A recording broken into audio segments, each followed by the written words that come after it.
Había algo diferente en la forma en que Lucía miraba su teléfono esa noche. Algo en el brillo de la pantalla reflejado en sus ojos que me hizo sentir un escalofrío recorriendo la espalda.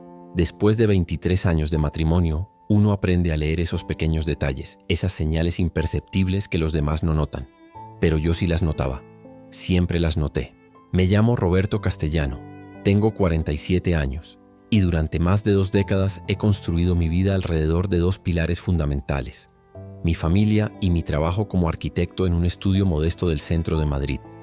No soy millonario, nunca lo fui ni pretendí serlo, pero siempre me aseguré de que en nuestra casa nunca faltara nada, que mi esposa Lucía pudiera disfrutar de sus clases de yoga y sus tardes con amigas, que nuestra hija Elena, ahora de 20 años, pudiera estudiar periodismo en la Universidad Complutense sin preocuparse por becas o trabajos nocturnos. Esa tarde de abril, cuando llegué a casa más temprano de lo habitual, el apartamento estaba sumido en un silencio extraño. Vivíamos en Salamanca, un barrio elegante pero no ostentoso, en un piso de 3 habitaciones que había renovado yo mismo durante años. Cada rincón de esa casa llevaba mi huella. Los estantes de la sala que diseñé pensando en la colección de libros de Lucía, la cocina que amplié para que ella pudiera experimentar con sus recetas, el estudio que construí para Elena cuando empezó la universidad. ¿Lucía? ¿Elena? Llamé dejando mi maletín junto a la puerta. Silencio. Lucía apareció minutos después saliendo del dormitorio con una expresión que no supe descifrar en ese momento. Llevaba puesto ese vestido azul que yo le había regalado en nuestro aniversario, el que ella decía que la hacía sentir joven otra vez. Tenía 45 años, pero seguía siendo hermosa, con esas facciones delicadas que me enamoraron cuando teníamos 24. Su cabello castaño, ahora con algunas hebras plateadas que ella se negaba a teñir, caía sobre sus hombros de manera natural. «Roberto, llegas temprano», dijo, y había algo en su voz, algo distante. Terminé la reunión con los del ayuntamiento antes de lo previsto. Pensé que podríamos cenar juntos, los 3. Como antes. Esas palabras resonaron en el aire con un peso que no anticipé, porque hacía meses que no cenábamos juntos como familia. Elena siempre tenía planes con sus amigos de la facultad, y Lucía siempre parecía tener algo que hacer. Elena salió con sus compañeros, respondió Lucía, evitando mi mirada. Tiene un trabajo en grupo. ¿Un viernes por la noche? Es la universidad, Roberto. Ya sabes cómo es. No lo sabía, porque cuando yo estudié arquitectura hace 25 años, lo hice trabajando de día y asistiendo a clases nocturnas. No tuve el lujo de trabajos en grupo los viernes por la noche. Pero nunca se lo eché en cara a Elena. Nunca quise que ella pasara por lo que yo pasé. Esa noche cenamos en silencio, Lucía y yo, frente a frente en esa mesa de roble que había restaurado con mis propias manos. Entre bocado y bocado de la paella que ella había preparado, su especialidad, aunque últimamente la hacía menos, yo observaba cómo ella revisaba su teléfono cada pocos minutos, cómo sonreía levemente ante mensajes que no compartía conmigo, cómo sus dedos se movían rápidamente sobre la pantalla, escribiendo respuestas que parecían urgentes e íntimas. ¿Todo bien?, pregunté finalmente. Sí, ¿por qué? Pareces distraída. Es Teresa, está teniendo problemas con su marido. Ya sabes cómo es. Teresa, su mejor amiga desde la universidad, la excusa perfecta para cualquier cosa. Asentí, aunque algo en mi interior comenzaba a agrietarse. Los siguientes días transcurrieron en esa misma dinámica extraña. Lucía salía más, llegaba más tarde, siempre con explicaciones razonables. Clases de yoga, cafés con amigas, compras en el mercado. Elena, por su parte, prácticamente había desaparecido de nuestras vidas. Cuando coincidíamos en casa, ella me trataba con una frialdad que me desconcertaba. Ya no era la niña que me esperaba con dibujos cuando llegaba del trabajo, ni la adolescente que me pedía consejos sobre sus problemas. Ahora era una joven distante, que me miraba con algo que se parecía peligrosamente al desprecio. Una tarde intenté acercarme a ella. La encontré en su habitación frente a su ordenador. «Elena, hija, ¿podemos hablar? Estoy ocupada, papá. Solo serán unos minutos. Siento que últimamente estamos distanciados». Ella se giró en su silla y la mirada que me dedicó fue como un puñal. ¿Y de quién es la culpa de eso? Me quedé paralizado ante la puerta de su habitación. «No entiendo». «Claro que no entiendes, nunca entiendes nada». Quise preguntarle qué quería decir con eso, pero ella ya había vuelto su atención a la pantalla, dejándome claro que la conversación había terminado. Fue entonces cuando comencé a notar los detalles, las señales que, vistas en retrospectiva, eran tan obvias que me preguntaba cómo había sido tan ciego. El perfume nuevo de Lucía, más caro, más sofisticado, las llamadas que atendía en el balcón hablando en voz baja, las noches que decía estar cansada cuando yo intentaba acercarme a ella en la cama, los mensajes que borraba rápidamente cuando entraba en la habitación. Y luego estaba Javier. Javier Montero trabajaba en el mismo bufete de abogados que Lucía, donde ella era asistente administrativa desde hacía 10 años. Lo habíamos conocido en varias cenas de la empresa, un hombre de unos 40 años, soltero, con esa seguridad que da el dinero y el éxito. Lucía siempre hablaba bien de él. Javier es tan considerado. Javier siempre nos trae pasteles los lunes. Javier dice que tengo un talento natural para organizar eventos. Javier. El nombre comenzó a aparecer cada vez con más frecuencia en las conversaciones de Lucía. Siempre casual, siempre inocente. Pero yo sentía ese peso en el estómago cada vez que lo escuchaba. La verdad llegó de la manera más inesperada y brutal. No fue un descubrimiento dramático ni una confrontación explosiva. Fue un martes tranquilo, cuando decidí sorprender a Lucía llevándole el almuerzo a la oficina.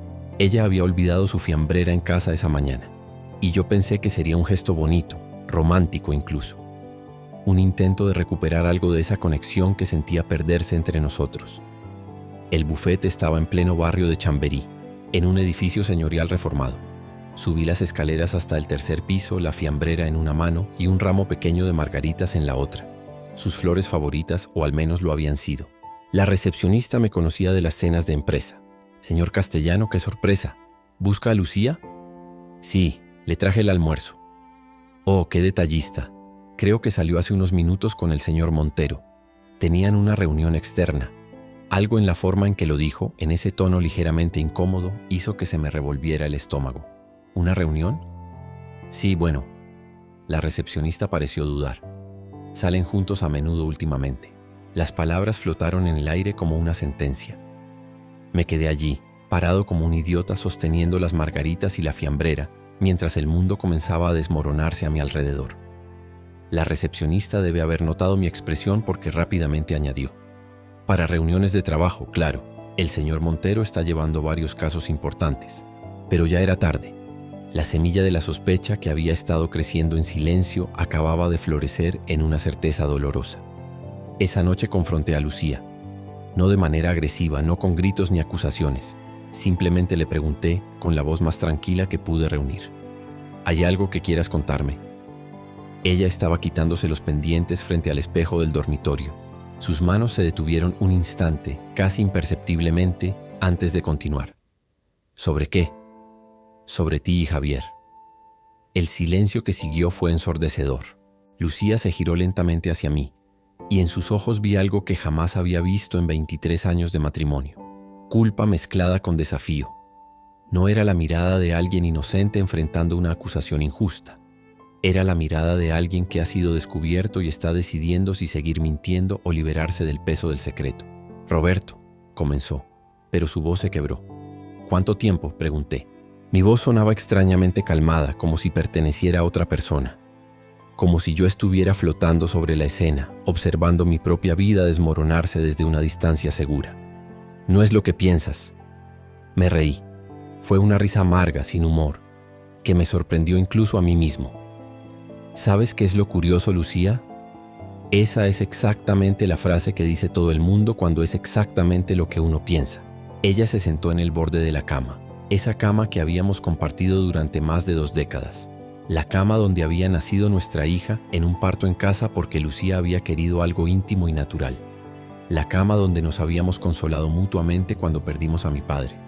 La cama donde habíamos construido 1000 momentos de intimidad que ahora parecían manchados, envenenados por esta revelación. Empezó hace 6 meses, dijo finalmente con la voz apenas audible. No fue planeado, simplemente sucedió. 6 meses, medio año de mentiras, medio año de besos robados, de mensajes secretos, de excusas elaboradas. Medio año en el que yo seguí siendo el esposo devoto, trabajando horas extras para pagar las clases de Elena, renovando la cocina porque Lucía mencionó que le gustaría tener más espacio, planeando unas vacaciones en Mallorca para nuestro aniversario que ahora nunca llegarían. Simplemente sucedió, repetí, sintiendo como la rabia comenzaba a abrirse paso a través del shock. Así de fácil, como tropezar en la calle o como que se te caiga un vaso. No seas cruel, Roberto. ¿Que no sea cruel? Mi voz subió de volumen. ¿Yo cruel? Después de lo que has hecho. Tú también tienes culpa en esto, explotó ella poniéndose de pie. ¿Cuándo fue la última vez que realmente me miraste? Que me preguntaste cómo estaba, qué sentía, qué soñaba. Te lo preguntaba todas las malditas noches, Lucía. Cada vez que llegaba a casa, te preguntaba cómo había sido tu día, cómo había sido mi día. Ella soltó una risa cargada de amargura. Como un robot, Roberto, como cumplir con un protocolo. ¿Cómo estuvo tu día mientras revisas tu teléfono o piensas en tu próximo proyecto? Nunca me preguntaste qué sentía por dentro, si era feliz, si me sentía realizada. Sus palabras me golpearon como puñetazos. ¿Era cierto? Había estado tan absorto en proveer, en construir, en asegurar nuestro bienestar material, que había olvidado preguntar sobre su bienestar emocional. Yo trabajaba para nosotros, dije, sintiendo como mi voz se quebraba. Todo lo que hice, cada hora extra, cada proyecto que acepté aunque estuviera cansado, era por esta familia. Lo sé, susurró ella, y por primera vez vi lágrimas en sus ojos. Y eso es lo que lo hace todo más difícil. Porque no eres un mal hombre, Roberto. Nunca lo fuiste. Eres bueno, trabajador, responsable. Pero yo necesitaba algo más. ¿Y Javier te da ese algo más? Ella asintió lentamente, y ese gesto simple fue más doloroso que cualquier palabra. Él me hace sentir viva. Me escucha, no solo oye. Me mira como si yo fuera lo único importante en el mundo. Cuando estoy con él no soy solo la esposa de alguien o la madre de alguien. Soy yo. Eras mi esposa, dije, y la conjugación en pasado pareció resonar en la habitación. Y yo te amaba. Te amo. Yo también te amé, Roberto. Durante muchos años te amé tanto que dolía, pero el amor no es suficiente cuando te sientes invisible. Quise gritarle que ella nunca fue invisible para mí, que cada decisión que tomé, cada sacrificio que hice, tenía su rostro y su felicidad en mente, pero las palabras se atascaron en mi garganta porque una parte de mí, una parte pequeña y dolorosa, se preguntaba si ella tenía razón. ¿Cuándo fue la última vez que tuvimos una conversación real? ¿Cuándo fue la última vez que le pregunté por sus sueños en lugar de solo asentir mientras ella hablaba? El sonido de la puerta principal interrumpió nuestro enfrentamiento. Elena había llegado. «Papá, mamá, ya llegué», gritó desde la entrada y luego su voz se acercó por el pasillo. «¿Por qué están gritando?». Apareció en el umbral de nuestra habitación con su mochila todavía colgando del hombro. Mi hermosa hija que tenía los ojos de su madre y mi nariz. Elena, quien había sido mi orgullo y alegría desde el momento en que la sostuve por primera vez en mis brazos. «Elena, vete a tu habitación», dijo Lucía rápidamente. Pero Elena nos miraba a ambos y en su expresión vi comprensión. No sorpresa, no confusión, comprensión. «Ya lo sabe», dije en voz baja. «Ya sabía lo de tu madre y Javier». El silencio que siguió confirmó mis sospechas. Lucía miró a nuestra hija con expresión de horror. «Elena, ¿tú sabías?». Elena se encogió de hombros con una indiferencia que me heló la sangre. «Hace meses que lo sé, mamá. Los vi juntos en aquel restaurante cerca de la Gran Vía. Estaban besándose. ¿Y no dijiste nada?». Mi voz sonaba rota. «¿Por qué no me lo dijiste?». Elena me miró entonces y en sus ojos vi algo que me destrozó más que cualquier confesión de Lucía. Desprecio. ¿Para qué? ¿Para que hicieras lo que siempre haces? Trabajar más, proveer más, pensar que todo se soluciona con dinero y sacrificio. Elena, no hables así a tu padre, intervino Lucía, pero nuestra hija la ignoró. Mamá merece ser feliz, continuó Elena con una firmeza que me dejó sin aliento. Ha pasado años siendo solo tu esposa, la mujer que administra la casa perfecta, que cocina tus comidas, que sonríe en las cenas familiares mientras tú hablas de tus proyectos arquitectónicos como si fueran lo más importante del mundo. Yo nunca, siempre, papá, siempre has hecho que todo gire alrededor de ti, de tus horarios, de tu trabajo, de tus necesidades. ¿Alguna vez te preguntaste qué quería mamá? ¿Alguna vez le preguntaste si estaba cansada de ser solo la señora Castellano? Sus palabras eran como cuchillos, cada una más afilada que la anterior. Miré a Lucía buscando apoyo, esperando que ella defendiera todos esos años que habíamos construido juntos. pero ella apartó la mirada incapaz de sostener la mía. Javier la hace reír, continuó Elena implacable. La hace sentir especial.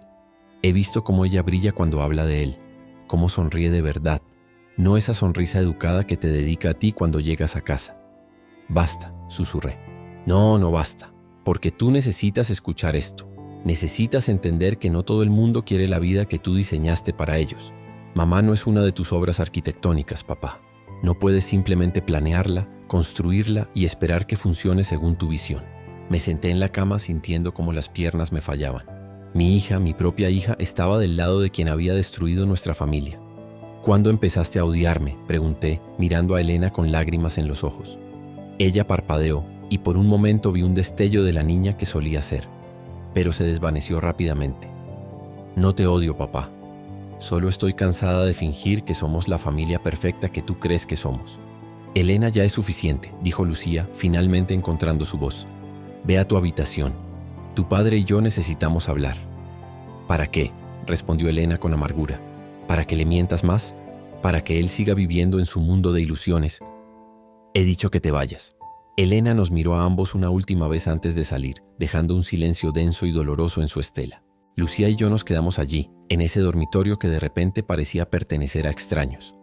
El reloj de la mesita de noche marcaba las 11 de la noche. Solo habían pasado 2 horas desde que llegué a casa, pero sentía como si hubiera envejecido décadas. ¿Qué hacemos ahora?, preguntó Lucía en voz baja. Miré alrededor de la habitación. Las fotografías de nuestra boda en la pared, jóvenes y sonrientes, llenos de esperanza. La cómoda que había pintado de blanco porque a ella le gustaba el estilo nórdico. Los cuadros que habíamos elegido juntos en aquel mercadillo en Retiro. Toda una vida compartida, ahora reducida a escombros. No lo sé, respondí honestamente. ¿Tú lo amas? La pausa antes de su respuesta lo dijo todo. Sí. Esa palabra tan simple, tan definitiva, fue como una sentencia de muerte. No había vuelta atrás. No había forma de reconstruir lo que se había roto tan completamente. ¿Y nosotros? ¿Todo lo que construimos juntos no significa nada? Significa todo, Roberto. Pero no puedo seguir viviendo una mentira. No puedo seguir despertando cada mañana sintiendo que me estoy asfixiando. ¿Yo te asfixiaba? La vida que teníamos me asfixiaba. Y sé que no es justo culparte solo a ti. Yo también tuve mi parte. Debí haber hablado hace años. Debí haber sido honesta sobre cómo me sentía. Pero tenía miedo. ¿Miedo de qué? De hacerte daño, de destruir lo que habíamos construido, de decepcionar a Elena, de admitir que tal vez nos casamos demasiado jóvenes y crecimos hasta convertirnos en personas diferentes. Me puse de pie, necesitando distancia física de ella. Caminé hacia la ventana y miré hacia las calles de Madrid iluminadas por las farolas. Allá abajo la vida continuaba normal. La gente caminaba, reía, vivía, ajenos al hecho de que mi mundo acababa de terminar. Necesito que te vayas, dije sin girarme. ¿Qué? De esta habitación. Esta noche. No puedo estar cerca de ti ahora mismo. Escuché sus pasos dudosos detrás de mí. Luego el sonido de un cajón abriéndose mientras recogía algunas cosas. La puerta se cerró suavemente y me quedé solo en el dormitorio que ya no era nuestro. Esa noche no dormí. Me quedé sentado junto a la ventana, viendo cómo las horas pasaban lentamente, preguntándome dónde había fallado. Repasé mentalmente cada año de nuestro matrimonio, buscando el momento exacto en que todo comenzó a desmoronarse. ¿Fue cuando Elena entró a la universidad y Lucía empezó a tener más tiempo libre? ¿Fue cuando acepté ese gran proyecto que me mantuvo trabajando hasta tarde durante meses? ¿O fue mucho antes, en algún momento sutil que dejé pasar sin darme cuenta? Los días siguientes fueron una tortura silenciosa. Lucía dormía en el sofá de la sala, y entre nosotros se había instalado una distancia gélida que convertía cada interacción en un ejercicio de dolor. Elena prácticamente había dejado de hablarme, encerrándose en su habitación cada vez que yo llegaba a casa. La comunicación se reducía a lo esencial. La cena está en la nevera. Necesito dinero para la matrícula. Voy a salir. Intenté mantener la normalidad en el trabajo, pero era imposible concentrarme. Mis colegas notaban mi distracción. El joven Marcos, mi asistente, tuvo que llamarme la atención 3 veces durante una presentación importante porque había perdido el hilo de mi propio discurso. «Roberto, ¿estás bien?», me preguntó después en la privacidad de mi oficina. «Solo cansado», mentí. porque ¿cómo explicar que tu vida entera se había convertido en cenizas? Pasaron 2 semanas de esa agonía hasta que Lucía finalmente habló sobre lo inevitable. Era un domingo por la tarde. Elena había salido con sus amigos, dejándonos solos en el apartamento. Lucía preparó café, como solía hacer en los viejos tiempos cuando teníamos que hablar de cosas importantes. La compra del piso, la educación de Elena, nuestros planes de futuro. Planes que ahora parecían escritos en arena, borrados por la marea de la traición. «Necesitamos hablar sobre el divorcio», dijo ella colocando la taza frente a mí en la mesa de la cocina. La palabra cayó como una piedra en un estanque silencioso, creando ondas que lo perturbaban todo. Divorcio. Hasta ese momento, aunque sabía que era inevitable, nadie lo había dicho en voz alta. Decirlo lo hacía real, definitivo, irreversible. «De acuerdo», respondí, sorprendido por lo firme que sonaba mi voz cuando por dentro me sentía completamente destrozado. «He hablado con un abogado, un amigo de Teresa, no del bufete donde trabajo. No quiero que esto se complique más de lo necesario. Qué considerada. Había destruido nuestro matrimonio, pero al menos quería un divorcio ordenado». «¿Qué propone tu abogado?», pregunté, tomando un sorbo de café que sabía a ceniza.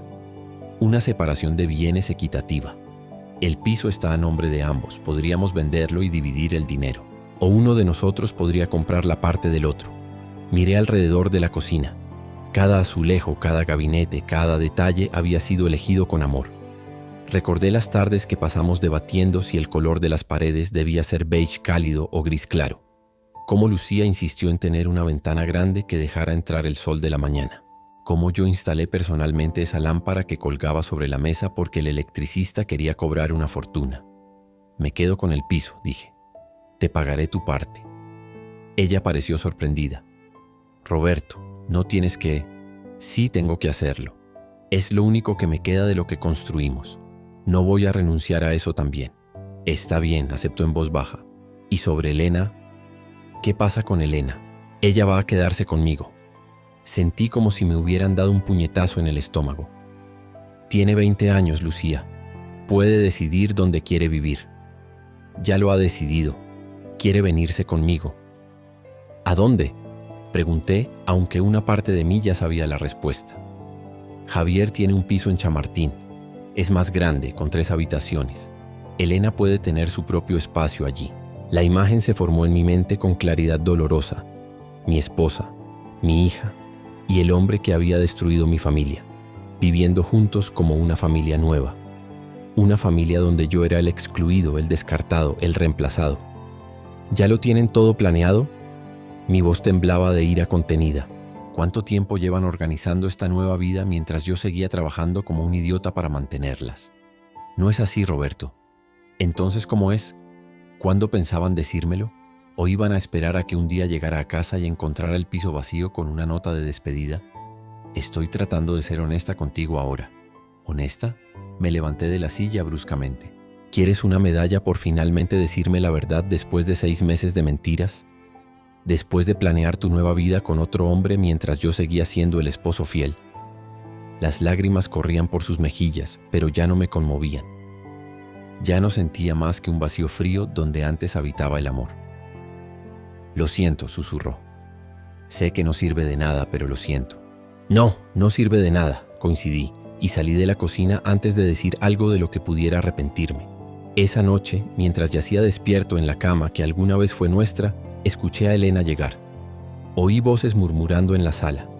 Ella y Lucía, probablemente hablando sobre mí, sobre la conversación, sobre cómo el pobre Roberto finalmente había aceptado la realidad. No pude más. Me levanté y salí al pasillo. Ambas se quedaron en silencio cuando aparecí. «Elena, necesito hablar contigo», dije. Mi hija intercambió una mirada con su madre antes de asentir. La seguí a su habitación, ese espacio que yo había pintado de lavanda cuando ella tenía 12 años porque era su color favorito. Las paredes ahora estaban cubiertas de pósters de bandas y películas, de fotografías con sus amigos de la universidad, de una vida que parecía no incluirme. «¿Qué quieres, papá?», preguntó sentándose en su cama con los brazos cruzados. «Quiero saber por qué me odias tanto». «Ya te lo dije, no te odio». «Entonces explícame por qué has elegido irte con tu madre. Explícame por qué me miras como si yo fuera el villano de esta historia cuando fui yo quien fue traicionado». Elena suspiró profundamente y por un momento pensé que finalmente iba a abrirse, a ser honesta conmigo. Pero lo que dijo fue peor de lo que imaginé. Porque mamá me contó todo, dijo. Me contó cómo ha sido vivir contigo todos estos años. ¿Cómo ha sido vivir conmigo?, repetí, incrédulo. ¿Te refiere a vivir en un hogar donde nunca faltó nada? ¿Donde pudiste estudiar sin preocuparte por el dinero? ¿Donde tu madre tenía libertad para hacer lo que quisiera? Me refiero a vivir con alguien que cree que proveer económicamente es lo mismo que amar.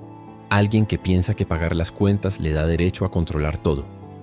Yo nunca controlé nada, ¿no? ¿Y qué hay de cuando mamá quería volver a estudiar hace 5 años? Cuando quería sacar su título de psicología que dejó cuando se embarazó de mí. Me quedé helado. Recordaba vagamente esa conversación. Lucía había mencionado que algunas de sus amigas estaban tomando cursos universitarios, que ella también sentía que había dejado sus estudios inconclusos. Yo le dije que podía hacerlo, defendí. Solo que tendría que esperar hasta que yo terminara ese proyecto grande porque necesitábamos el dinero.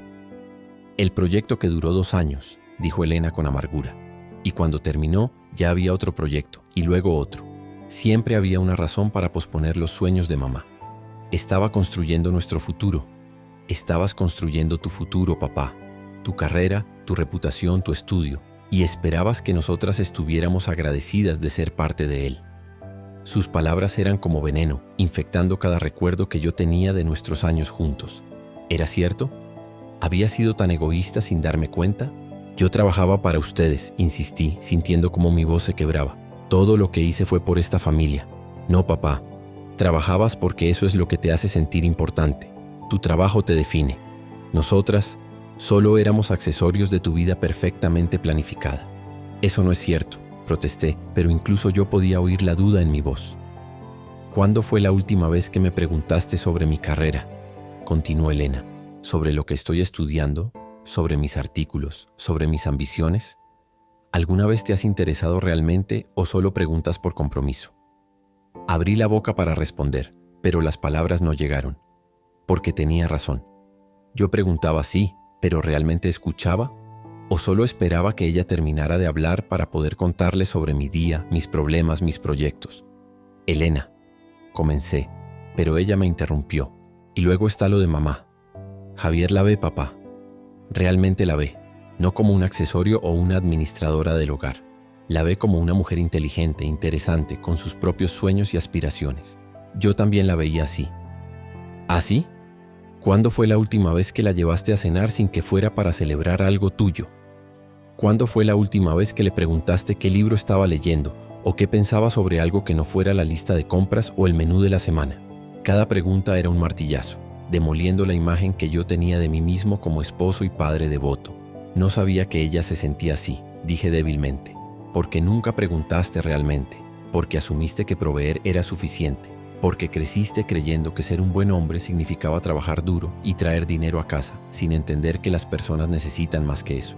Entonces todo es culpa mía, dije con amargura. Tu madre me engaña durante 6 meses, me miente todos los días, planea una nueva vida con otro hombre. ¿Y resulta que yo soy el villano? No eres el villano, papá, pero tampoco eres la víctima inocente que crees ser. Sus palabras me dejaron sin aliento. Miré a mi hija, esta joven mujer que había sido mi razón de vivir durante 20 años, y me di cuenta de que en algún momento la había perdido. No en las últimas semanas o meses.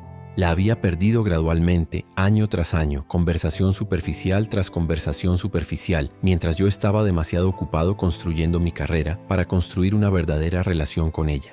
¿Hay algo que pueda hacer?, pregunté, y mi voz sonaba derrotada incluso a mis propios oídos. ¿Algo que pueda cambiar para que te quedes? Elena me miró con algo que podría haber sido lástima. No se trata de que cambies, papá. Se trata de que ya es demasiado tarde. Las decisiones están tomadas. Mamá va a estar con Javier y yo voy a apoyarla porque ella merece ser feliz. ¿Y yo no merezco ser feliz? Tú elegiste tu felicidad hace mucho tiempo, papá. La elegiste cada vez que preferiste quedarte en la oficina en lugar de venir a mis obras de teatro en la escuela. La elegiste cada vez que cancelaste planes familiares por una reunión de trabajo.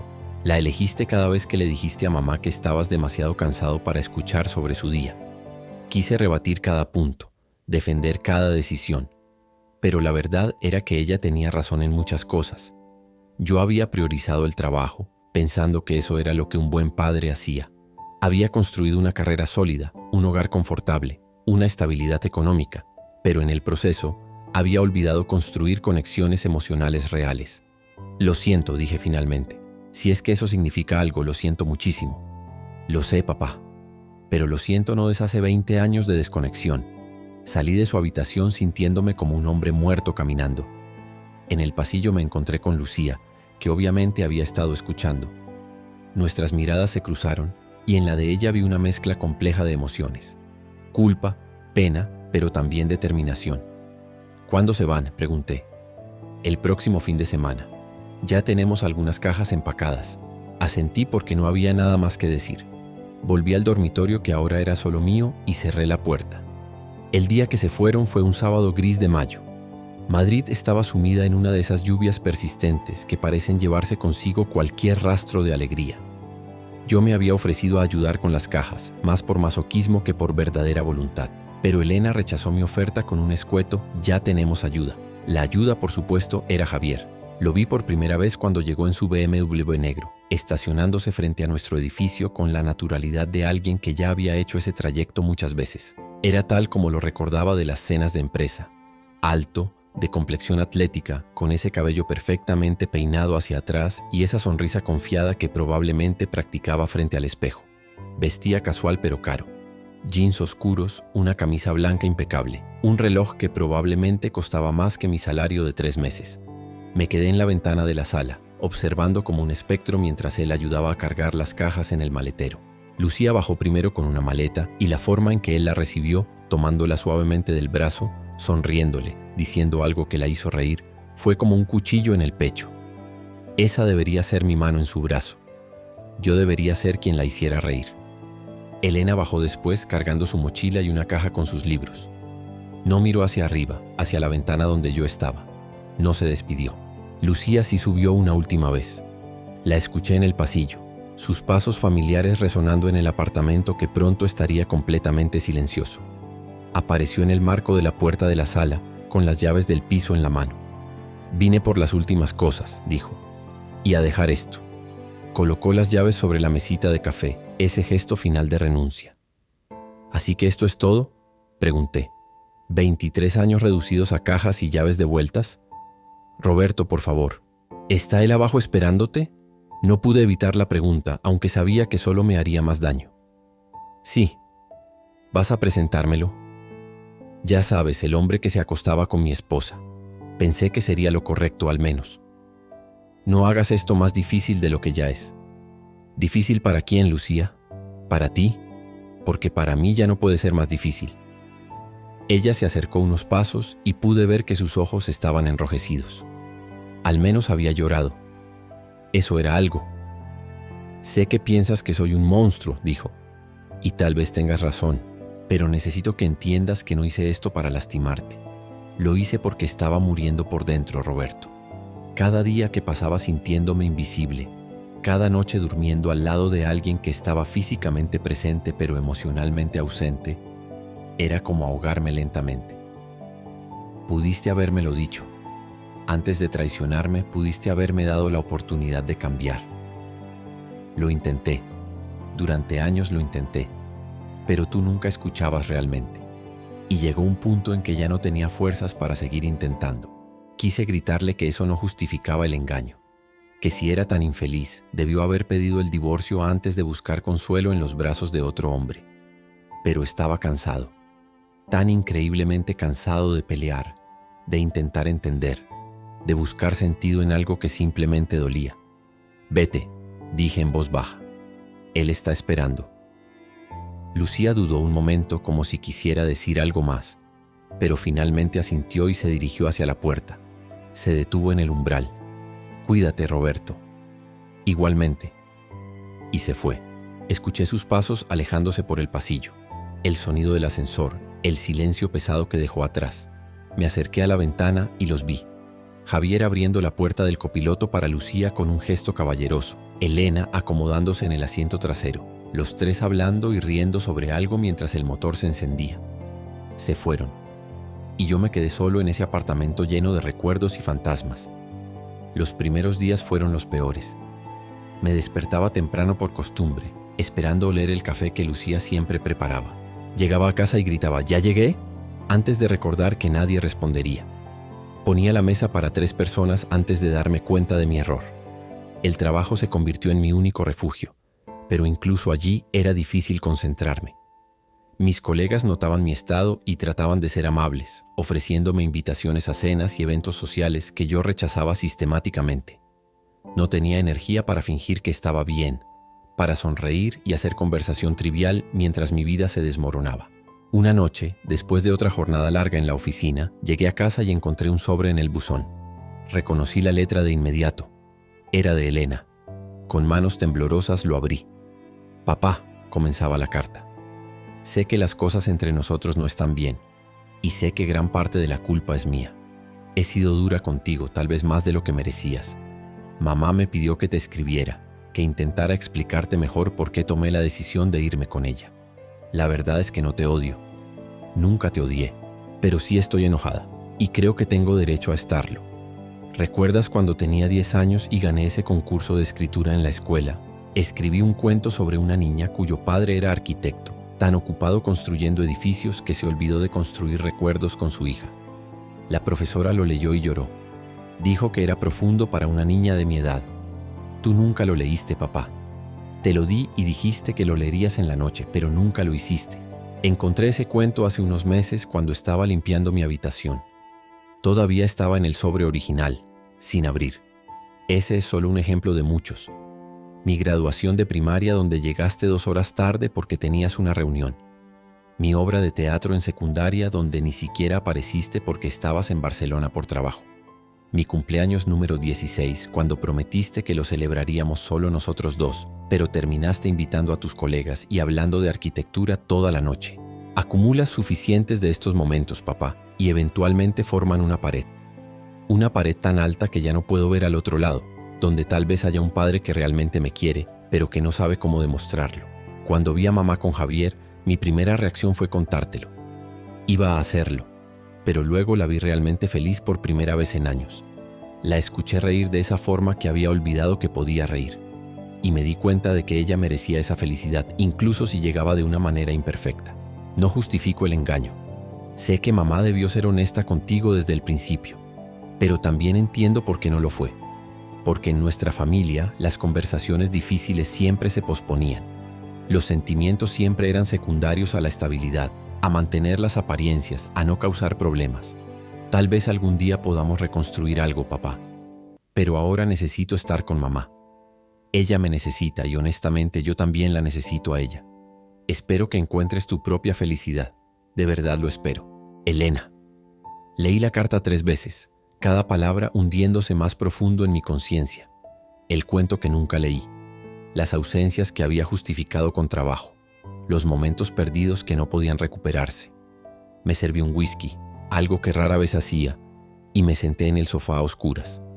Las palabras de Elena resonaban en mi cabeza, mezclándose con las de Lucía, creando un coro doloroso de verdades que había estado evitando. Había sido un mal padre, un mal esposo. No intencionalmente, pero tal vez la intención no importaba cuando el resultado era el mismo. Había proporcionado todo lo material mientras descuidaba lo emocional. Había construido una casa, pero no un hogar. Había estado presente físicamente, pero ausente en todas las formas que realmente importaban. Mi teléfono vibró. Un mensaje de mi hermano mayor, Carlos, quien vivía en Valencia con su familia. Lucía debe haberle contado. Roberto, acabo de enterarme. Lo siento mucho, hermano. Si necesitas hablar, aquí estoy. O si necesitas alejarte unos días, mi casa está abierta. Carlos. Mi hermano siempre había sido diferente a mí. Trabajaba como profesor de historia, ganaba menos que yo, pero sus hijos lo adoraban. Su esposa y él se miraban con el mismo amor después de 18 años de matrimonio que cuando se conocieron. Siempre pensé que yo tenía lo mismo con Lucía, pero ahora me daba cuenta de que había estado viviendo en una ilusión. Gracias, respondí. Tal vez en unos días. Pero sabía que no iría. La idea de tener que explicar mi fracaso matrimonial, de ver la lástima en los ojos de mi cuñada, de escuchar los consejos bien intencionados de Carlos sobre cómo debía haber hecho las cosas diferentes, era demasiado. Pasaron las semanas. Junio llegó con su calor sofocante. Madrid se vaciaba mientras la gente huía a las playas, pero yo me quedaba en el apartamento, trabajando desde casa cuando podía, yendo a la oficina solo cuando era absolutamente necesario. El apartamento se convirtió en un museo de mi vida anterior.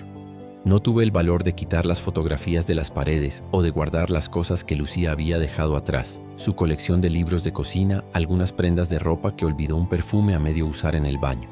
Vivía entre fantasmas y parte de mí se preguntaba si prefería eso a la alternativa de aceptar completamente que se habían ido. Una noche, alrededor de las 11, el timbre sonó. Sobresaltado, rara vez tenía visitas, fui a la puerta. A través de la mirilla vi a un hombre que no reconocí al principio. Cuando abrí, me di cuenta de que era Javier. Estaba solo, sin Lucía, vestido casual pero con esa expresión incómoda de alguien que está a punto de tener una conversación que preferiría evitar. «Roberto», dijo, «sé que es tarde, pero ¿podemos hablar?» Durante un momento consideré cerrarle la puerta en la cara. Este hombre que había destrozado mi matrimonio ahora estaba en el umbral de mi hogar pidiendo hablar como si fuéramos viejos amigos. Pero la curiosidad fue más fuerte que la rabia. «Adelante», dije haciéndome a un lado. Javier entró, sus ojos recorriendo el apartamento con una expresión que no pude descifrar. ¿Culpa? ¿Curiosidad? ¿Triunfo? ¿Quieres beber algo? Ofrecí, porque los viejos hábitos de cortesía eran difíciles de romper. Un café estaría bien, si no es molestia. Preparé 2 cafés en silencio, y nos sentamos en la sala como 2 desconocidos en una sala de espera. Javier fue el primero en hablar. «Sé que probablemente soy la última persona que quieres ver», comenzó, «y tienes todo el derecho de odiarme. Yo solo quería que supieras que nunca planeé que esto sucediera». «¿En serio?» No pude evitar el sarcasmo. «¿Simplemente tropezaste y caíste en la cama con mi esposa?» Él tuvo la decencia de verse avergonzado. «Lucía y yo empezamos como amigos. Trabajábamos juntos, hablábamos durante los descansos. Ella mencionaba sus problemas matrimoniales, yo escuchaba. No tenía intenciones ocultas, Roberto, al menos no conscientemente, pero las desarrollaste». «Sí», admitió. Con el tiempo me di cuenta de que sentía algo por ella, algo más que amistad. Y cuando finalmente pasó algo entre nosotros, ambos sabíamos que estaba mal, pero también sentíamos que era inevitable. ¿Inevitable? Me levanté, incapaz de quedarme sentado. ¿Sabes qué más es inevitable? La muerte, los impuestos. Esas cosas son inevitables. Dormir con la esposa de otro hombre es una elección». «Tienes razón», dijo Javier tranquilamente. «Fue una elección egoísta. Y si pudiera volver atrás». «¿Qué? ¿No lo harías? Por favor, tienes todo lo que querías. A Lucía, una familia instantánea, la satisfacción de haber ganado. No es una competencia, Roberto». «¿No lo es?» «Porque desde donde estoy parado parece que sí. Y yo perdí todo». Javier me miró con una expresión extraña, casi compasiva, que me enfureció aún más. «¿Por qué estás aquí?», exigí saber. «¿Viniste a regodearte? ¿A asegurarte de que el marido rechazado sepa su lugar?» «Vine porque Lucía está preocupada por ti. Y porque quiero que sepas que voy a cuidarla. A ella y a Elena. No estoy aquí para restregártelo en la cara. Estoy aquí para decirte que las personas que amas están siendo cuidadas». Sus palabras, que probablemente pretendían ser reconfortantes, solo avivaron mi furia. «Vete», dije con voz temblorosa. «Vete de mi casa ahora mismo». Javier asintió dejando el café intacto sobre la mesa. Se dirigió a la puerta pero se detuvo antes de salir. «Para lo que vale, lo siento, de verdad lo siento». Y se fue, dejándome solo otra vez con mi rabia y mi dolor. Después de la visita de Javier, algo cambió en mí. No fue instantáneo, no fue una epifanía dramática. Fue más bien como despertar lentamente de una pesadilla, solo para darse cuenta de que la realidad era igualmente dolorosa, pero al menos era real. Comencé a ver a un terapeuta. Se llamaba Dr. Martín Suárez, un hombre de unos 60 años con una barba cuidadosamente recortada y una oficina llena de plantas. Al principio resistí la idea. Los hombres de mi generación no hablábamos de nuestros sentimientos con extraños. Pero Marcos, mi joven asistente en el trabajo, me había insistido tanto que finalmente cedí. «Roberto», dijo el doctor Suárez en nuestra tercera sesión, «has pasado las últimas 2 horas hablándome sobre lo que Lucía y Elena hicieron mal. ¿Qué tal si hablamos de ti?» «¿De mí? Yo no soy quien tuvo una aventura. Yo no soy quien abandonó a su familia». «No, pero eres quien está sufriendo ahora. Y para sanar, necesitamos entender no solo lo que te hicieron, sino también tu parte en la historia. Ya tuve suficiente de que me culpen», dije con amargura. Mi hija me escribió una carta enumerando todos mis fracasos como padre. Mi esposa me explicó en detalle cómo fui un marido ausente. ¿No es suficiente? No se trata de culpa, Roberto. Se trata de comprensión. Cuéntame sobre tu padre. La pregunta me tomó por sorpresa. ¿Mi padre? ¿Qué tiene que ver él con esto? Humorme, dijo el doctor Suárez con una sonrisa suave. Suspiré, reclinándome en el sofá de su consultorio. Mi padre era albañil. Trabajaba desde el amanecer hasta el anochecer, construyendo casas para otras personas mientras nosotros vivíamos en un apartamento pequeño en Carabanchel. Nunca se quejaba, nunca faltaba un día de trabajo. Era un hombre duro de los de antes. ¿Cómo era tu relación con él? Distante. Él no era de los que hablaban mucho. Llegaba a casa cansado, cenaba, veía las noticias y se iba a dormir. Los fines de semana trabajaba extra o hacía reparaciones en la casa. Murió de un infarto cuando yo tenía 28 años trabajando en una obra. ¿Y qué aprendiste de él?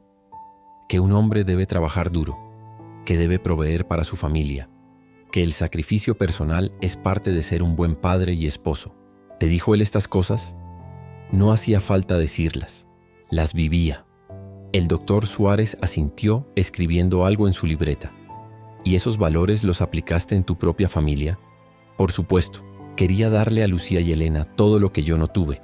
Una casa bonita, estabilidad económica, la oportunidad de estudiar sin preocupaciones. ¿Pero qué fue lo que tú no tuviste, Roberto? ¿Realmente fue dinero? Me quedé en silencio procesando la pregunta.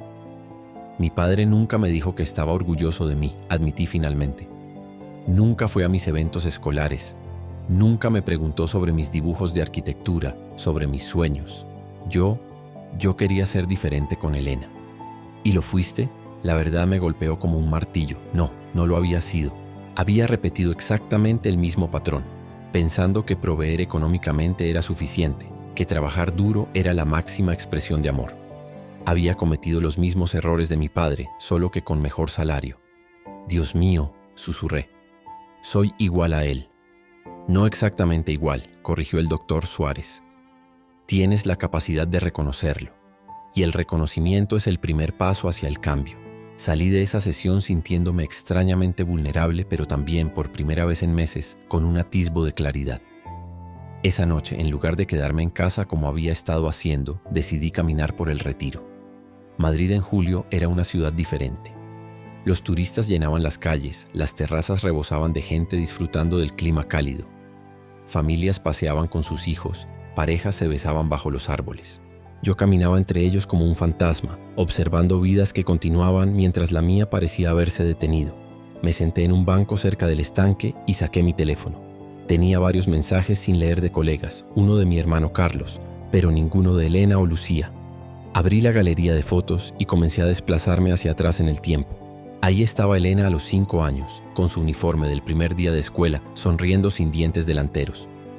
Yo la había fotografiado esa mañana antes de correr a una reunión importante. Lucía me había rogado que me quedara para llevarla juntos, pero yo insistí en que tenía que irme. Más atrás, Lucía embarazada, radiante en la playa de San Sebastián durante nuestras últimas vacaciones antes de que Elena naciera. Recordaba ese viaje. Yo había pasado la mitad del tiempo al teléfono con la oficina, resolviendo una crisis con un cliente. Lucía no se había quejado, pero ahora, viendo la foto, podía ver algo en sus ojos.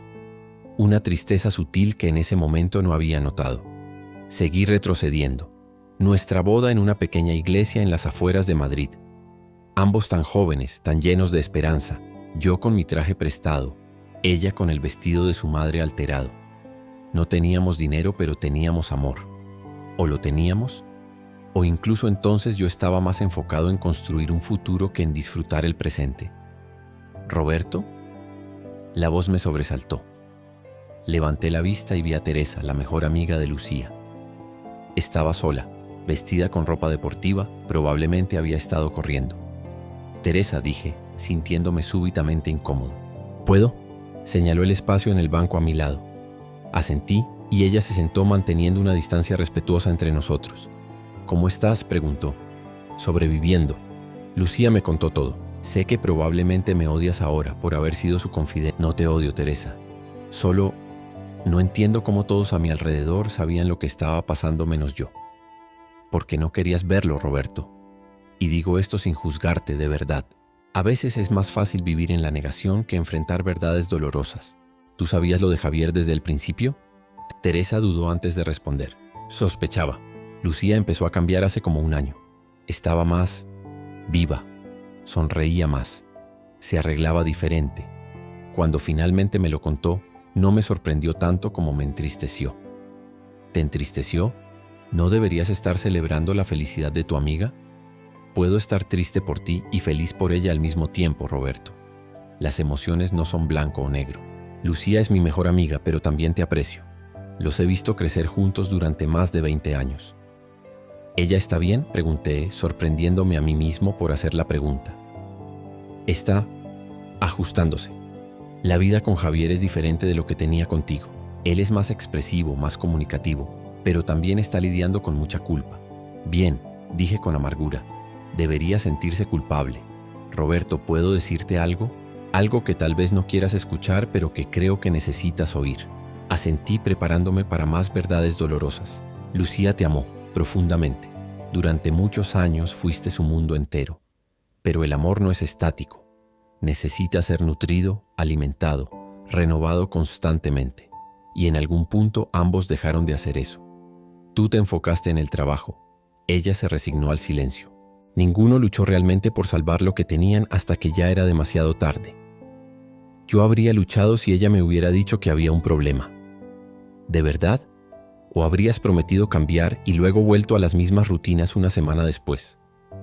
Sé honesto contigo mismo, Roberto. Sus palabras me dolieron porque tenían un peso de verdad. ¿Cuántas veces en nuestro matrimonio Lucía había insinuado que quería más tiempo juntos, más conversaciones profundas, más conexión emocional? ¿Y cuántas veces yo había respondido con «la semana que viene será diferente» o «cuando termine este proyecto»? No sé cómo vivir con esto, admití, sintiendo cómo mi voz se quebraba, con el conocimiento de que fallé tan completamente. No fallaste completamente, Roberto. Fuiste un buen proveedor, un hombre responsable, alguien que siempre cumplió con sus obligaciones. El problema es que una familia necesita más que eso. Necesita presencia emocional, vulnerabilidad, conexión genuina. Y ahora es demasiado tarde para aprender eso. Para Lucía y Elena tal vez, pero no para ti. Todavía tienes toda una vida por delante. La pregunta es, ¿qué vas a hacer con ella? Nos quedamos sentados en silencio por un momento, viendo a la gente pasar. Una pareja joven empujaba un cochecito de bebé, riendo por algo que el niño había hecho. Un padre jugaba con su hija pequeña, lanzándola al aire mientras ella gritaba de alegría. Escenas cotidianas que yo había vivido pero nunca había apreciado completamente. Elena no quiere verme, dije finalmente. Dale tiempo. Está procesando muchas emociones complicadas. Su lealtad hacia su madre, su decepción contigo, su propia culpa por haberte hablado tan duramente. Es mucho para una joven de 20 años. ¿Crees que algún día podremos tener una relación real? Eso depende de ti, Roberto. De si estás dispuesto a hacer el trabajo difícil de cambiar realmente, no solo de prometer que lo harás. Elena es inteligente, verá a través de gestos vacíos, pero si realmente te transformas, si aprendes a ser vulnerable y presente, sí, creo que hay esperanza. Teresa se levantó estirándose después de haber estado sentada. Tengo que irme, pero Roberto, si alguna vez necesitas hablar, aquí estoy.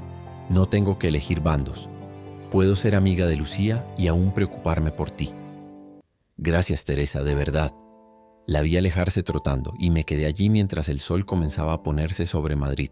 La ciudad se teñía de tonos dorados y rosados, hermosa e indiferente a mi dolor.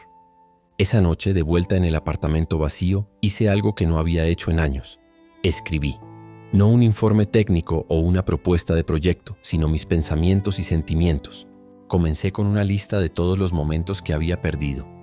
Recitales escolares, conversaciones nocturnas, desayunos tranquilos los domingos, vacaciones realmente relajadas sin el trabajo interfiriendo.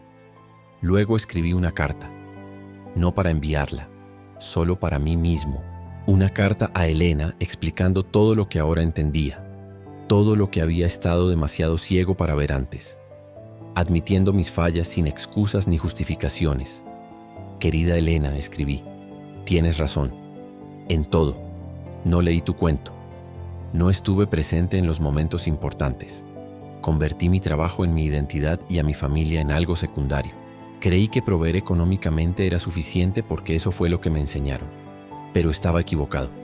No te pido que me perdones ahora. Solo quiero que sepas que finalmente entiendo. Entiendo por qué te fuiste. Entiendo por qué tu madre buscó en otro hombre lo que yo no podía darle. Entiendo que el amor requiere más que buenas intenciones y cheques firmados. Si algún día estás dispuesta, me gustaría conocerte de verdad. No como el padre que paga tus cuentas, sino como una persona que genuinamente quiere saber quién eres, qué piensas, qué sueñas. Sin distracciones, sin teléfonos, sin agendas ocultas. Pero si decides que es demasiado tarde para eso, lo entenderé. Solo quiero que sepas que estoy trabajando en ser mejor. No para recuperarlos a ti o a tu madre, porque sé que ese barco ya zarpó, sino porque finalmente entiendo que necesito cambiar por mí mismo. Te amo, aunque nunca fui bueno demostrándolo. Papá. Guardé la carta en un cajón. Tal vez algún día se la enviaría, o tal vez solo necesitaba escribirla para mí mismo, para cristalizar esta nueva comprensión dolorosa de quién había sido y quién quería ser. El verano avanzaba lentamente. Seguí yendo a terapia cada semana. El doctor Suárez me ayudó a desempacar décadas de condicionamiento masculino, de creencias sobre lo que significaba ser un hombre, un padre, un esposo. Fue un proceso doloroso, como arrancar vendas de heridas viejas que nunca habían sanado adecuadamente. En el trabajo comencé a hacer cambios. Cuando Marcos mencionó que su hijo tendría su primer día de escuela, le dije que se tomara el día libre. Él me miró sorprendido. ¿Estás seguro, Roberto? Tenemos la presentación con... La presentación puede esperar. Tu hijo solo tendrá un primer día de escuela. No te lo pierdas. Vi lágrimas en sus ojos mientras asentía agradecido.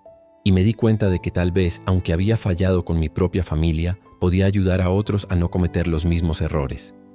Septiembre llegó con su característico cambio de ritmo. Madrid se llenaba nuevamente de vida después del éxodo veraniego. Las calles recuperaban su bullicio habitual y el aire traía esa promesa de nuevos comienzos que siempre acompaña al otoño. Yo había cambiado. No dramáticamente, no de la noche a la mañana, pero de maneras pequeñas y significativas que se acumulaban día tras día. Había comenzado a cocinar para mí mismo, no solo calentar comida precocinada. Había empezado a leer novelas en lugar de solo manuales técnicos. Había reducido mis horas de trabajo a algo razonable, delegando más en Marcos, quien había demostrado ser más que capaz. Y había comenzado a pintar. Era algo que no hacía desde la universidad, cuando los bocetos arquitectónicos todavía tenían un elemento artístico antes de que todo se volviera digital. Compré lienzos, pinceles y pinturas acrílicas y dediqué las tardes del domingo a simplemente crear sin un propósito más allá del acto mismo de crear. No era bueno, pero eso no importaba. Era terapéutico. Una tarde de mediados de septiembre, mientras pintaba un paisaje terrible del Retiro, mi teléfono sonó. Era un número que no reconocí, pero algo me hizo contestar. «Papá». El corazón me dio un vuelco. Era Elena. Elena. «Hola». Mi voz salió más temblorosa de lo que pretendía. «Hola». Hubo una pausa incómoda. «¿Cómo estás?» «Bien».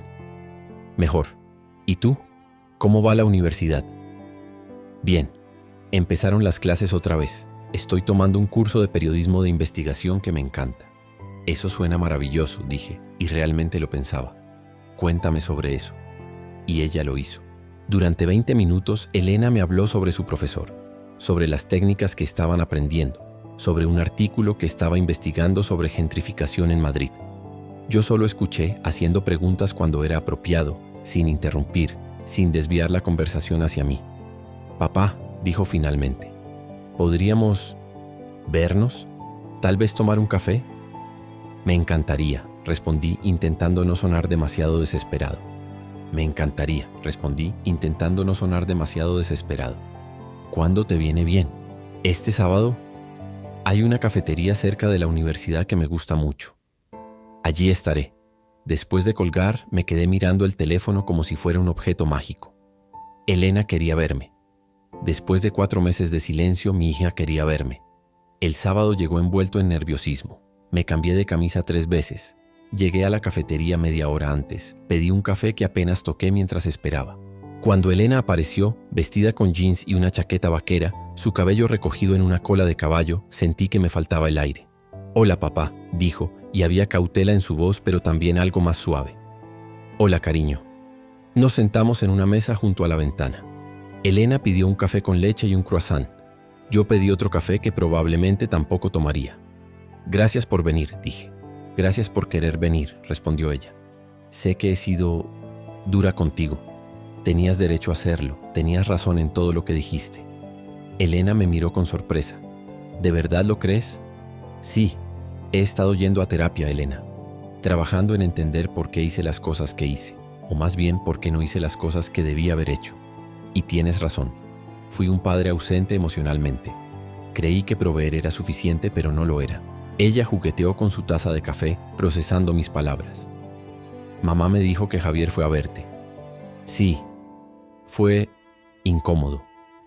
Lo sé, no debió haber ido sin avisarte. Pero él es diferente de lo que pensaba, papá. Es bueno con mamá. La escucha, la apoya. Le está ayudando a retomar sus estudios de psicología. Sentí una punzada de dolor, pero era diferente de la rabia ciega de antes. Era más bien una tristeza melancólica por oportunidades perdidas. Me alegro por ella, de verdad. Tu madre merece ser feliz. ¿Lo dices en serio? Sí. No me malinterpretes, todavía duele. Probablemente siempre dolerá un poco. Pero pasé 23 años con tu madre, Elena. La conozco lo suficiente para saber que no tomó esta decisión a la ligera. Y si él puede darle lo que yo no pude, entonces me alegro de que lo haya encontrado. Los ojos de Elena se llenaron de lágrimas. No esperaba que dijeras eso. Yo tampoco esperaba sentirlo. Pero aquí estamos. Ella tomó un sorbo de su café, secándose discretamente los ojos con una servilleta.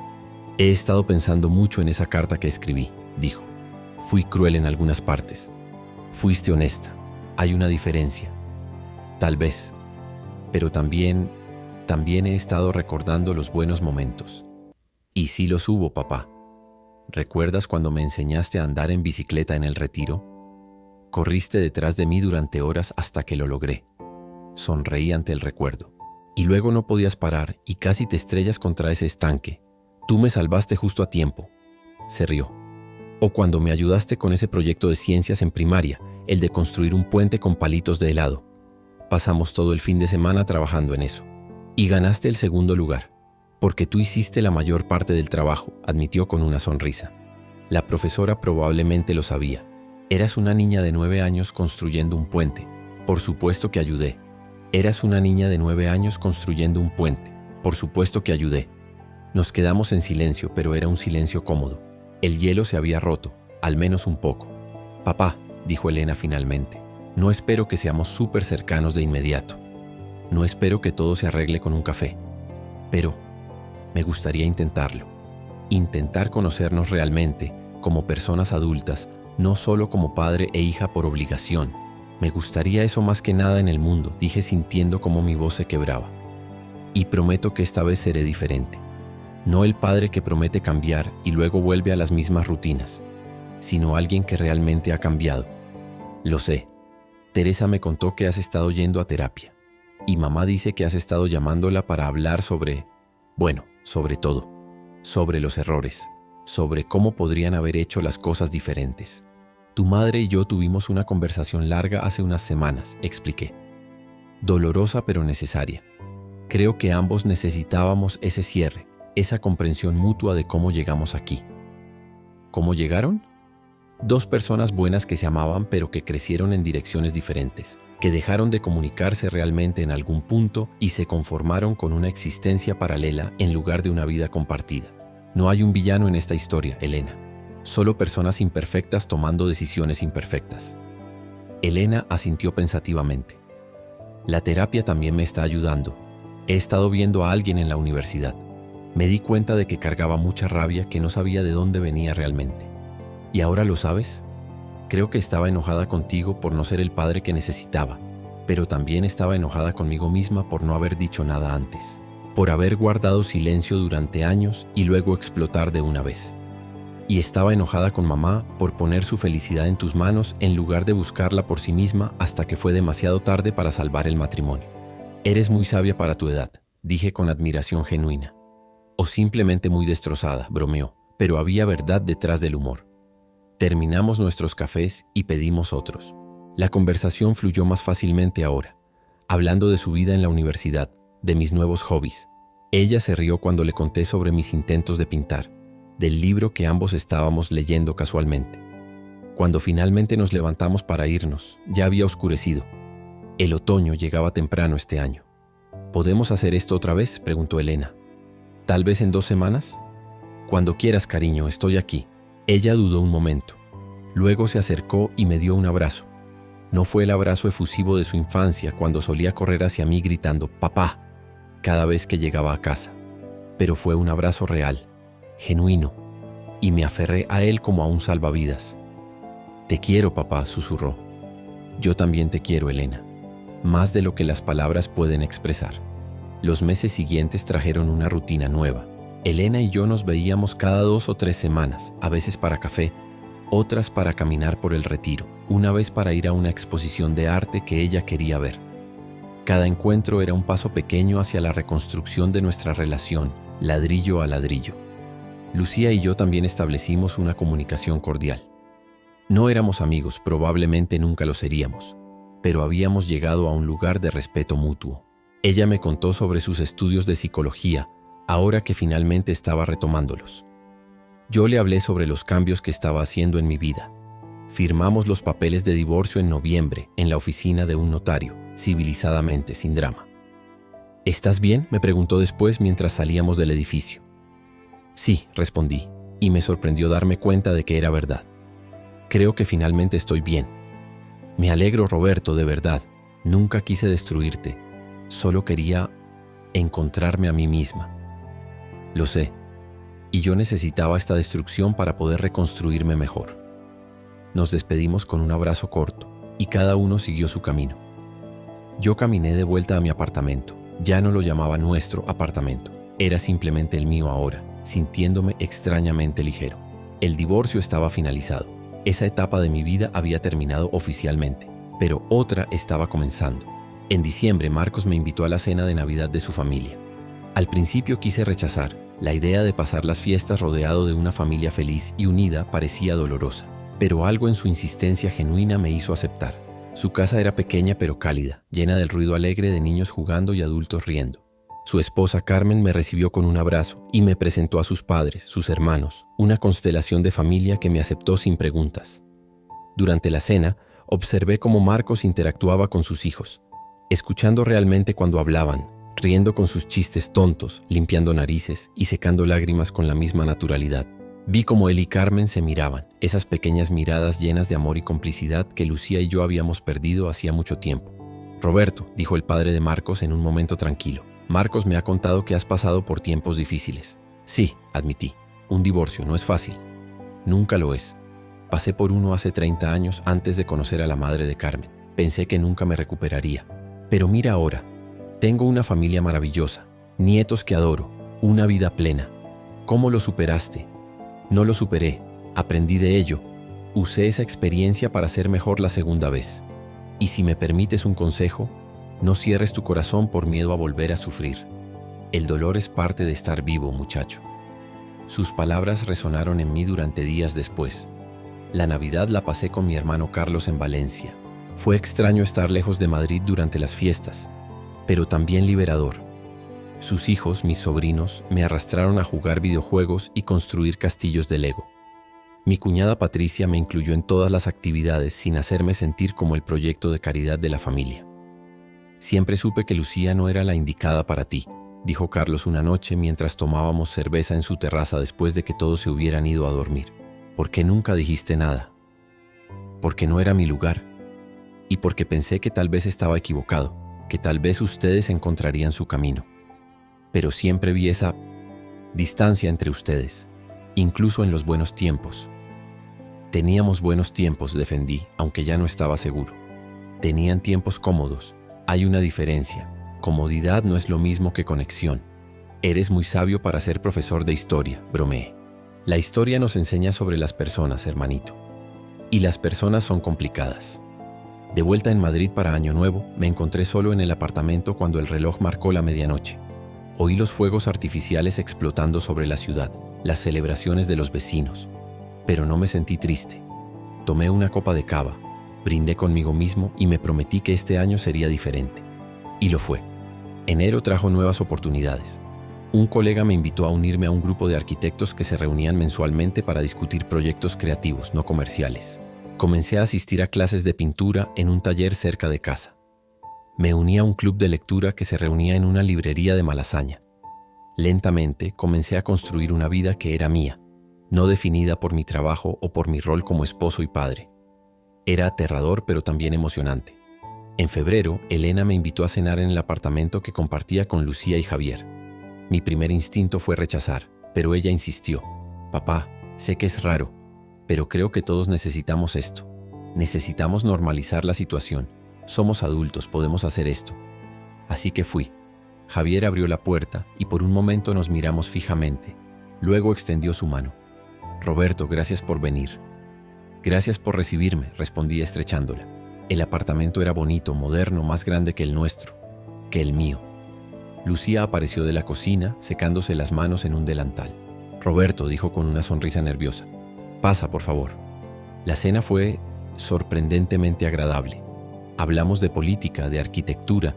Javier estaba interesado en algunos proyectos urbanos, de los estudios de Elena, de los cursos de psicología de Lucía. Fue cordial, incluso cálido en momentos. Cuando me estaba yendo, Javier me acompañó a la puerta. Roberto, sé que probablemente nunca seremos amigos, pero quiero que sepas que respeto lo que construiste con Lucía y Elena, y haré todo lo posible por honrar eso. Miré a este hombre que había sido el catalizador de la destrucción de mi matrimonio, y me di cuenta de que ya no sentía rabia hacia él, solo una aceptación cansada de que la vida es complicada y las personas son imperfectas. Cuídalas, dije simplemente. Lo haré. Marzo llegó con la primavera, trayendo flores y posibilidades. Una tarde, mientras pintaba en el parque, una mujer se acercó a mirar mi trabajo. Es hermoso, dijo. ¿Eres artista profesional? Me reí. No, solo un aficionado terrible. Yo no diría terrible, veo potencial. Se presentó como Beatriz, profesora de arte en un instituto cercano. Tenía unos 42 años, cabello gris que no intentaba ocultar y una sonrisa que iluminaba su rostro entero. Hablamos durante una hora sobre arte, sobre vida, sobre todo y nada. Cuando se fue, me dio su número. Por si alguna vez quieres que alguien critique honestamente tu trabajo, dijo con una sonrisa. No la llamé inmediatamente.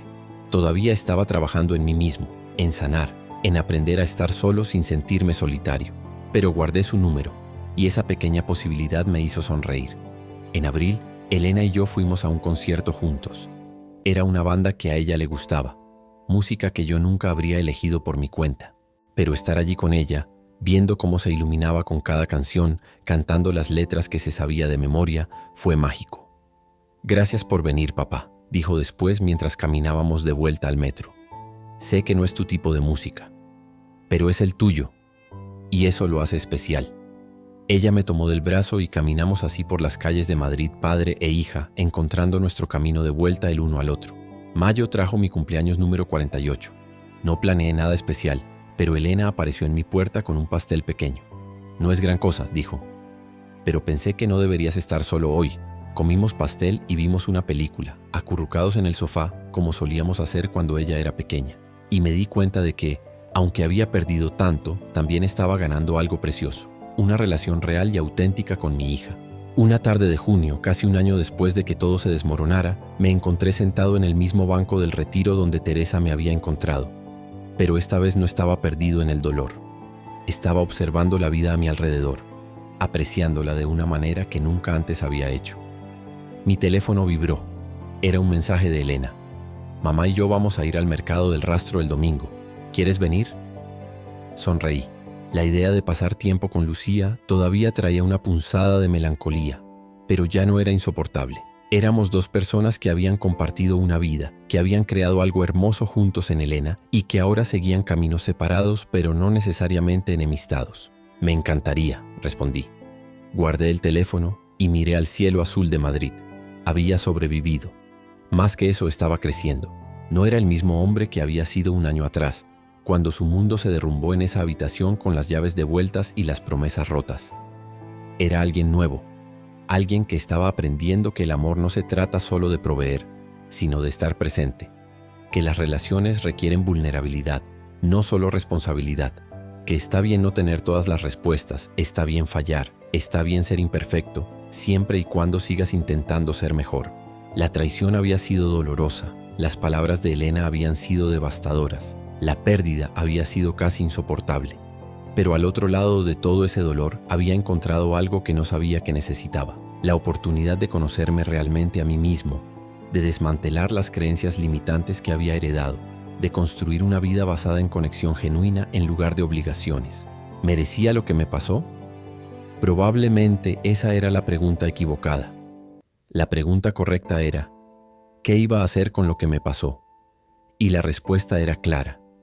Iba a usarlo para crecer, para cambiar, para ser el hombre que mi hija necesitaba, el hombre que yo necesitaba ser. El sol comenzaba a ponerse sobre Madrid, pintando el cielo con tonos de naranja y púrpura. Me levanté del banco, estiré mis piernas cansadas y comencé a caminar de vuelta a casa.